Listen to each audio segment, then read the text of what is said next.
Hello everyone, आप सभी का स्वागत है हमारे यूट्यूब चैनल पर।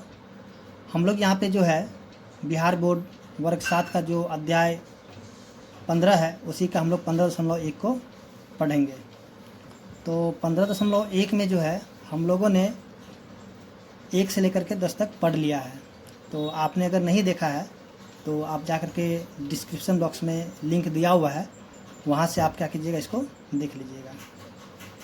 तो अब हम यहाँ पे देखेंगे प्रश्न संख्या 11 से। ठीक है, तो देखिए जैसे कि यहाँ पे दिया हुआ है प्रश्न संख्या 11। तो यहाँ पे जो क्वेश्चन दिया हुआ है, तो सबसे पहले क्वेश्चन को अच्छी तरीके से पढ़ लीजिए और इसको समझ लीजिए। ठीक है, उसके बाद जो है फिर इसमें से जो भी क्वेश्चन का आंसर होगा वो हम लोग यहाँ पे इसका हल करेंगे। ठीक है, जैसे देखिए यहाँ पे क्वेश्चन जो बोल रहा है, चैताली के पास 10x10 यानी कि 10 × 10 सेंटीमीटर का एक कार्ड शीट है। ठीक है, तो इस शीट से चित्र बनाने के लिए वह 5 × 5 सेंटीमीटर की शीट काटना चाहती है। तो सबसे पहले हम इसको जो आकृति के माध्यम से इसको समझ लेते हैं। ठीक है, फिर इसका आंसर जो है हम लोग करेंगे। तो देखिए यानी कि इस प्रकार से एक शीट है। ठीक है, ये आयताकार एक शीट है, यानी कि जहाँ पे लंबाई चौड़ाई दिया हुआ है। ठीक है, यानी कि ये है 10 और ये भी 10, सॉरी ये क्योंकि वर्गाकार है, क्योंकि ये दोनों ही इसका है। ठीक है, यानी कि ये भी 10 है, ये भी 10 है, यानी कि ये भी सेंटीमीटर और ये भी सेंटीमीटर है। ठीक है ना, तो इसमें से वो यानी कि 5x5 कहीं से भी कर देते, चलिए यहीं से हम कर देते हैं, 5x5 का वो शीट काटना चाहते हैं। ठीक है, तो इसमें से हमें बताना क्या, अब इसका जो आंसर है, मैंने क्वेश्चन जो दिया हुआ है यहाँ पे, शीट काटने के बाद बची हुई कार्ड शीट का क्षेत्रफल कितना होगा या कितना होना चाहिए। तो अब यहाँ पे देखिए जैसे कि 10x10 का है। ठीक है, यानी कि दोनों ही इसका समान है, तो क्या हो जाएगा, ये वर्ग का आकार का हो गया। तो हम क्या करेंगे, यहाँ पे सबसे पहले इनका क्षेत्रफल निकालेंगे, यानी जो बड़ा वर्गाकार शीट है उसका क्षेत्रफल निकालेंगे। फिर उसमें से ये छोटा जो वर्गाकार है, ठीक है, यानी कि ये भी जो है इनका 5-5 का है, यानी कि ये इसका सभी भुजा जो है 5-5 का ही होगा। तो ये भी क्या होगा, वर्ग बन गया। तो इस छोटे वाले जो वर्ग है उसका भी क्षेत्रफल हम निकालेंगे। जब दोनों का क्षेत्रफल निकल जाएगा तो हम क्या करेंगे, बड़े वाले जो वर्ग है उसमें से हम छोटे वाले वर्ग का क्षेत्रफल को घटा देंगे। ठीक है, तब क्या होगा, ये जो बचा हुआ शीट है उसका जो क्षेत्रफल होगा निकल जाएगा। तो आइए हम लोग शुरू करते हैं इसको। तो हम यहाँ पे लिखेंगे सबसे पहले बड़े, अब लिखेंगे बड़े वर्ग का भुजा। ठीक है, बराबर कितना हो जाएगा, 10 सेंटीमीटर। उसके बाद छोटे वर्ग का भुजा बराबर कितना हो जाएगा, 5 सेंटीमीटर। क्योंकि देखिए ये 10 है, ये भी 10, यानी कि लंबाई और चौड़ाई। ठीक है, ये 10 तो ये भी 10, ये 10 तो ये भी 10, यानी कि सभी भुजा इसका 10-10 का, तो ये क्या हो जाएगा, यानी वर्ग बनाएगा। यहाँ भी 5 है तो ये सामने वाला 5, ये 5 तो सामने वाला 5, तो ये भी क्या हो जाएगा, वर्ग बनाएगा। तो हम यहाँ के लिखे बड़े वर्ग का भुजा बराबर 10 सेंटीमीटर और छोटे वर्ग का भुजा 5 सेंटीमीटर। तो यहाँ जो 1 नंबर का जो आंसर है हम लोग सीधे उसी को करेंगे।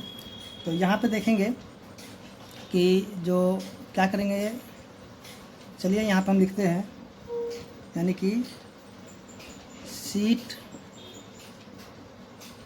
काटने के बाद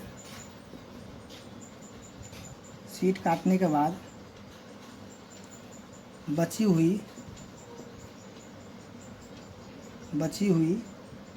कार्ड शीट का क्षेत्रफल बराबर कितना हो जाएगा।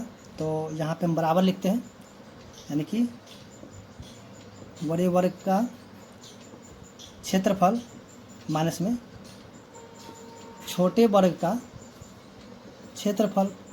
ठीक है, तो बड़े का हो जाएगा 10 सेंटीमीटर का स्क्वायर माइनस में 5 सेंटीमीटर का स्क्वायर, 10 का कितना हो जाएगा, 100 सेंटीमीटर स्क्वायर माइनस में 25 सेंटीमीटर स्क्वायर।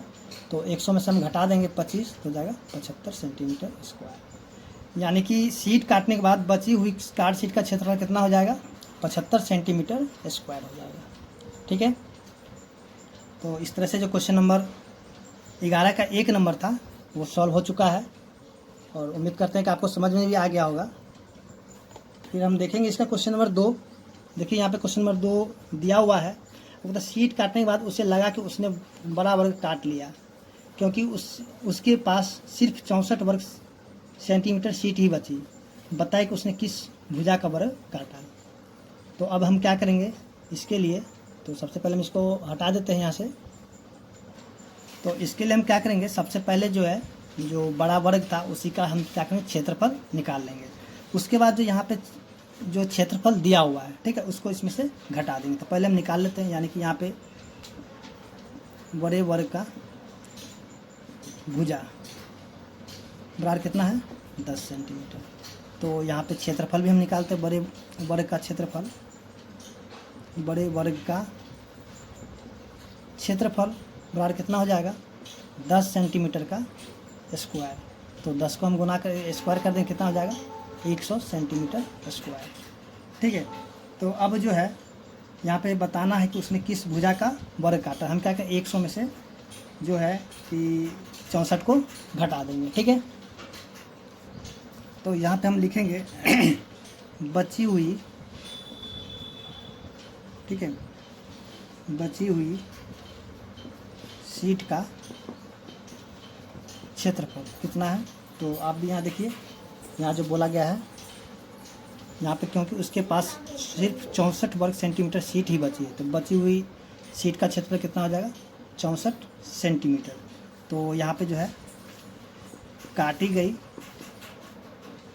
शीट का क्षेत्रफल कितना हो जाएगा।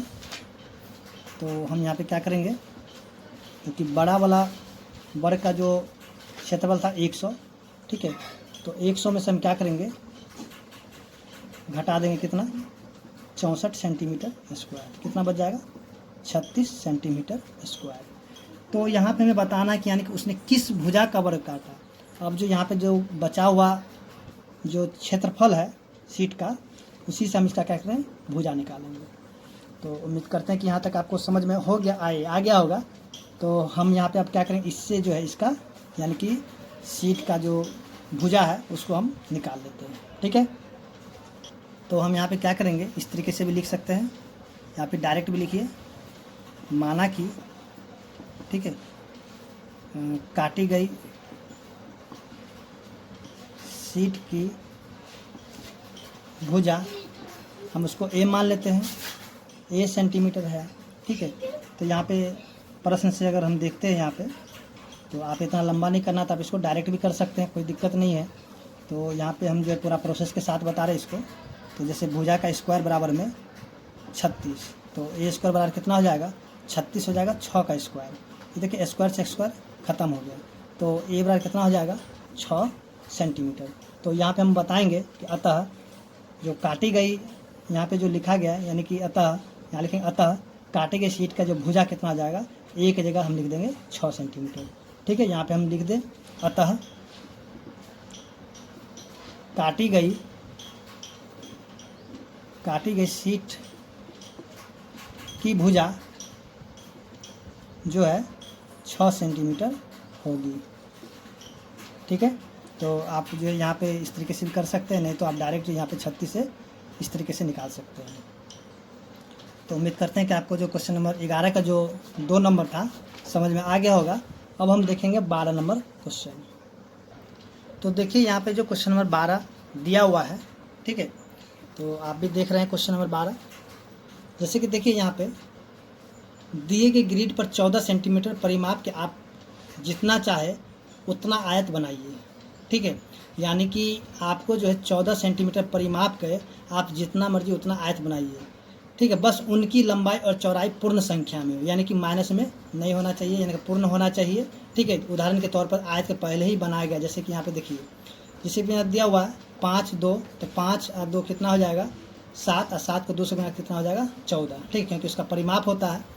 तो अब इसका जो बने हुए आयत का क्षेत्रफल कितना होना चाहिए 10 सेंटीमीटर। जैसे कि यहाँ पे देखिए गुना करने के बाद क्या हुआ 10 सेंटीमीटर है। तो सबसे पहले हम इसको आपको समझा देते हैं।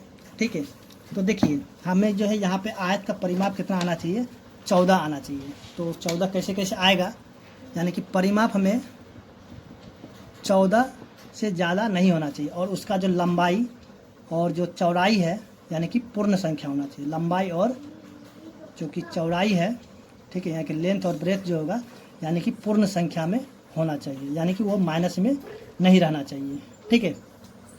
तो देखिए हम जैसे कि जानते हैं कि परिमाप निकालने के लिए क्या करना होगा कि 2 इंटू एल प्लस बी होता है, ठीक है, यानी कि यहाँ पे जो है 2 इंटू एल प्लस बी करें तो इसका परिमाप निकलेगा, ठीक है। तो इसमें हमको क्या करना है कि परिमाप जो सभी का 14 पुराना है, जैसे कि यहाँ पे जो है इस जगह पे हमको क्या करना होगा, लंबाई और चौड़ाई को भरना होगा, ठीक है।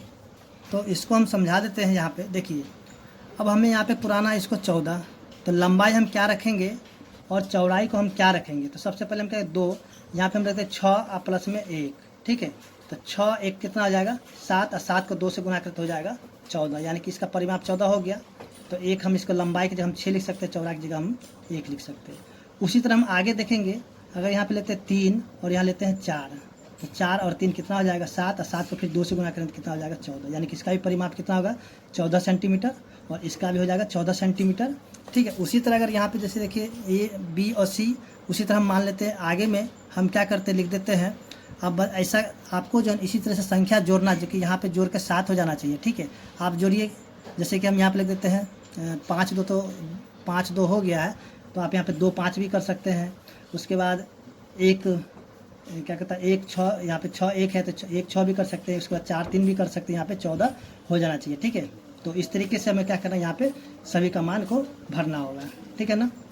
तो अब आइए हम यहाँ पे जो है इसी की सहायता से हम क्या करेंगे, यहाँ पे इसको भर लेते हैं, ठीक है।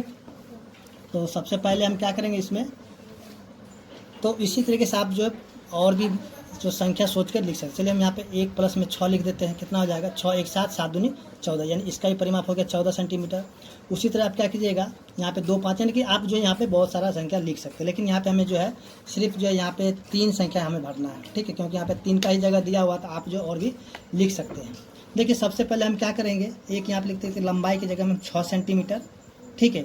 उसके बाद चौड़ाई की जगह हम लिखेंगे 1 सेंटीमीटर, तो इसका परिमाप कितना आ जाएगा 14 सेंटीमीटर तो हो ही जाएगा, ठीक है ना। उसके बाद इसका जो क्षेत्रफल होगा तो 6 का 1 से हम गुना कर कितना हो जाएगा 6 वर्ग, यानी कि 6 सेंटीमीटर स्क्वायर हो जाएगा। फिर उसके जगह हम यहाँ पे 3 और 4 का यूज कर लेते हैं, यानी कि लंबाई हम लेते हैं 3 सेंटीमीटर और चौड़ाई को हम लेते हैं कितना 4 सेंटीमीटर। तो अब देखिए इसका परिमाप 4 3 7 7 दूनी 14 सेंटीमीटर, इसका परिमाप तो हो ही गया है। उसका इसको हम गुणा करेंगे कितना हो जाएगा 12 सेंटीमीटर स्क्वायर। उसी तरह हम क्या करेंगे, क्या कहता है 1 6 का ले लेते हैं। चलिए यहाँ पे एक बार 1 ले लेते हैं, चलिए यहाँ पे जो है, और यहाँ पे 1 6 ले लेते हैं। चलिए 6 ले लेते हैं सेंटीमीटर, और ये भी सेंटीमीटर, इसका भी 6 1 7 7 दूनी 14 सेंटीमीटर हो गया है। तो इसका भी जो परिमाप कितना हो जाएगा, क्षेत्रफल कितना हो जाएगा 6 सेंटीमीटर स्क्वायर हो जाएगा, ठीक है। तो इस तरीके से आप भी जो है और भी संख्या सोच करके लिख सकते हैं, क्योंकि यहाँ पे जो बोला गया था कि प्रत्येक आयत का क्षेत्रफल पता कीजिए और उसे दी गई सारणी में लिखिए, उदाहरण बने आयत का क्षेत्रफल 10 सेंटीमीटर है, ठीक है। तो यहाँ भी जो है चलिए हमने यहाँ पे बना लिया है। अब देखिए यहाँ पे बताना आंसर में जो क्वेश्चन नंबर 2 दिया हुआ है, जिस आयत का क्षेत्रफल सबसे कम है उसकी दोनों भुजाओं का माप क्या है। देखिए यहाँ पे जो सबसे कम किसका है, तो यहाँ पे देखेंगे यहाँ पे 6 है, यहाँ भी 6, यहाँ पे 12 12, यानी कि बड़ा है ये सब। तो इसका जो है आयत का क्षेत्रफल सबसे कम, उसकी दोनों भुजाओं का माप क्या है। तो दोनों भुजाओं का माप क्या हो जाएगा, यहाँ पे हम लिखेंगे दोनों भुजाओं का माप ये मान लीजिए 6 और 1 होगा, ठीक है, या 1 6 या 6 1 6 1, उसका 1 6 भी हम लिख सकते हैं। अब कहता है जिस आयत का क्षेत्रफल सबसे अधिक है उसकी दोनों भुजाओं के माप क्या है। तो हम देखेंगे यहाँ पे अधिक किसका है, तो 3 4 यानी 12, यहाँ पे 12 है, तो इसको हम लिखेंगे, यानी कि दोनों भुजाओं का माप क्या हो जाएगा, दोनों भुजाओं का माप जो हो जाएगा 3 और 4 का, या फिर 4 3 का, ऐसे भी आप लिख सकते हैं। तो उम्मीद करते हैं कि आपको जो 12 नंबर समझ में आ गया होगा। तो अगर मेरा वीडियो अच्छा लगा हो तो मेरे चैनल को लाइक और सब्सक्राइब करें। धन्यवाद।